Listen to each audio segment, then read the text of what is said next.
Welcome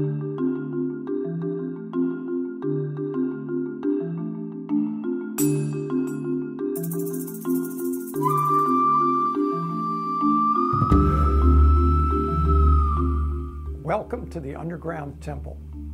My name is Hayashi.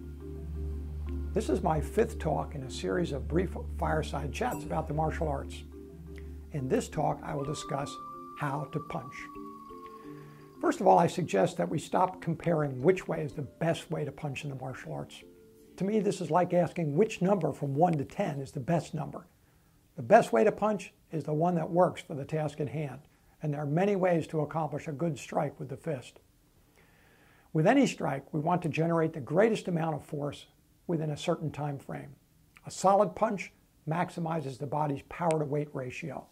If time is on your side, you can stack up your joints, or what we call the wind-up, to add the most amount of weight behind the strike. A good punch is never just with the arm. An expert punches with the whole body. Weight is grounded by one's stance, force is drawn up through the legs, directed by the hips and torso, and conveyed through the arm. All the joints involved in a punch, from your ankle to your hip to your shoulder to your elbow to your wrist, must be properly aligned, or what we call stacked, to transmit the greatest force into your target. When little time is available, you must not only ground quickly, but you must stay both physically relaxed and mentally uninhibited. You cannot hold back mentally. This concept is critical, and it's not as easy as you might think. The mind is tricky. You may think that you're not holding back, but your subconscious may not always let you release your full body weight behind a strike. In hundreds of cases, I've shown that persons who claim they're not holding back on their punches are indeed doing so. Now, my next statement may be a surprise to some listeners. There are 2 impacts accompanying any strike. One impact is the obvious blunt force trauma, but that's not the first impact. A punch, any punch, also conveys an electromagnetic charge with its own type of damaging effects. The Asians call the force of this second type of impact qi, or ki. When used to strike, it's called qi nate, or fa jing, throwing energy or explosive energy.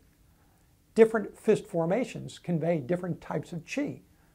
Most of the hardstyle or external punching schools overlook the value and significance of this second type of hidden impact. And this is in part why we have so many debates about which punch is the best, because mainstream Western martial arts have only rooted into the biomechanical nature of punching, not its immaterial nature. So people are not used to thinking in terms of throwing energy when they're doing their strikes. This hidden impact still remains one of the great veiled secrets of the Asian martial arts. In most schools, there's little context to even bring up discussions about it. In 2014, I will be releasing my newest book on this subject. In the meantime, join me in my next talk, where I will discuss kumite as a great energy equalizer in your martial arts training. Thanks for listening.